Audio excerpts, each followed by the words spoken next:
நிகழ்தகவு. அதிகாலையில் கேட்ட இளம் பெண்ணின் அலறல் சத்தம். உடம்பு முழுக்க தீயில் எரிந்து கரிக்கட்டையான இளம்பெண்.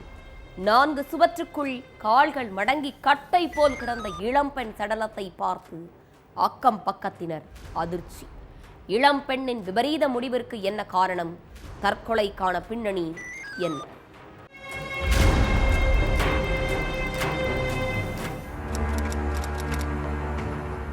அதிகாலையில 5 மணி இருக்கும். ஒரு வீட்ல இருந்து பயங்கர சத்தம் கேட்டிருக்கு.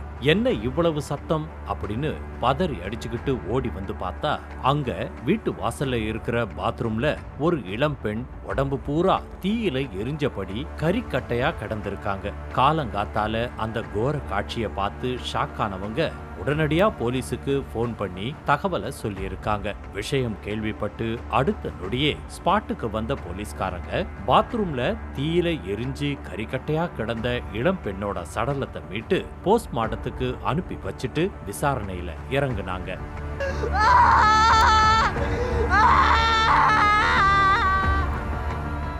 இளம்பெண் சடலமா மீட்கப்பட்ட இடத்துல மண்ணெண்ண கேனை கைப்பற்றின காவலர்கள் அதை வச்சு இளம்பெண் தற்கொலை தான் பண்ணியிருக்காங்க அப்படிங்கறத உறுதி பண்ணியிருக்காங்க. இளம்பெண் எதுக்காக தற்கொலை பண்ணிக்கிட்டாங்க? வீட்டுல என்ன நடந்தது? கணவன் மனைவி இடையில ஏதாவது பிரச்சனையான்னு கண்டுபிடிக்க விசாரணையில இறங்குனாங்க காவலர்கள். அதுலதான் இளம்பெண் உயிரை மாச்சிக்கிட்டதுக்கு என்ன காரணம்னு தெரிய வந்துச்சு.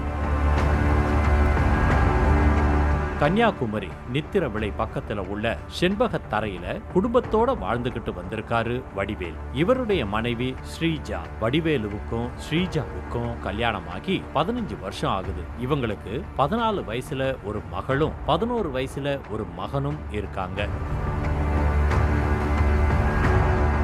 வெளிநாட்டுல கொத்தனார் வேலை பார்த்துக்கிட்டு இருந்த வடிவேல் தான் சம்பாதிச்ச பணத்தை மாசம் தவறாம மனைவி ஸ்ரீஜா அக்கவுண்ட்டுக்கு அனுப்பிடுவாரு. கிட்டத்தட்ட சுமார் 35 சவரன் தங்க நகைகளையும் வாங்கி கொடுத்திருக்காரு வடிவேல். 6 மாசத்துக்கு ஒரு முறை மனைவி பசங்களை எல்லாம் பார்த்துட்டு போறது வழக்கம். இந்த சூழல்ல நெருங்கின சொந்தக்காரங்களோட மேரேஜுக்காக ஒரு வாரத்துக்கு முன்னாடி வெளிநாட்டுல இருந்து சொந்த ஊருக்கு வந்திருக்காரு வடிவேல். கல்யாணத்துக்கு போறதுக்கு முன்னாடி மனைவி ஸ்ரீஜா கிட்ட நான் வாங்கி கொடுத்த நகைகளெல்லாம் எடுத்து வை, நாளைக்கு போட்டுக்கிட்டு போகணும்னு சொல்லிட்டு தூங்க போயிட்டாரு வடிவேல். கணவன் நகைகளை எல்லாம் எடுத்து வைன்னு சொன்னதும் ஸ்ரீஜாவுக்கு தலையில இருந்து கால் வரைக்கும் வேர்த்து கொட்டி இருக்கு. அதை அடுத்து கொஞ்ச நேரத்துக்கு அப்புறம் தூங்கிக்கிட்டு இருந்த கணவரை எழுப்பி இருக்காங்க ஸ்ரீஜா. அப்போ தூக்க கலக்கத்துல இருந்த வடிவேல், என்னம்மா என்ன ஆச்சு அப்படின்னு கேட்க மனைவி கதறி அழுது இருக்காங்க.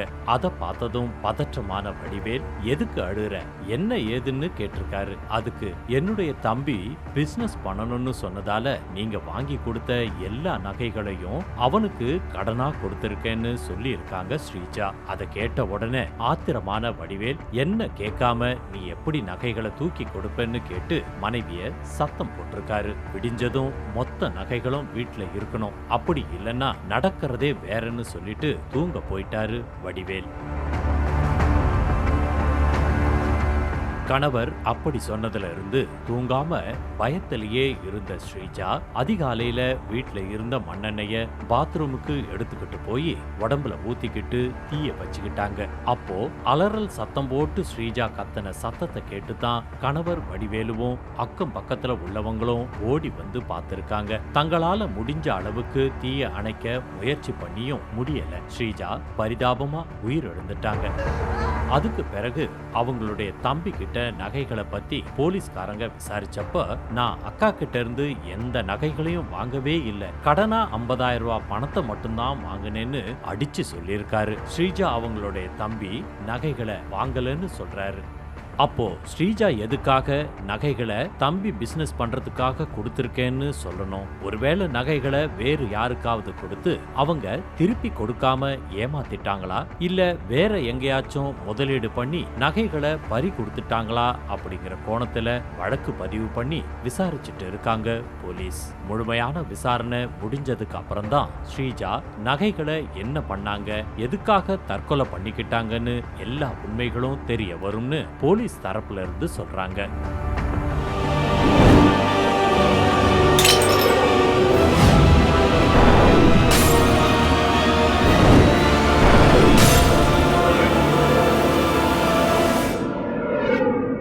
நிகழ்தகவு.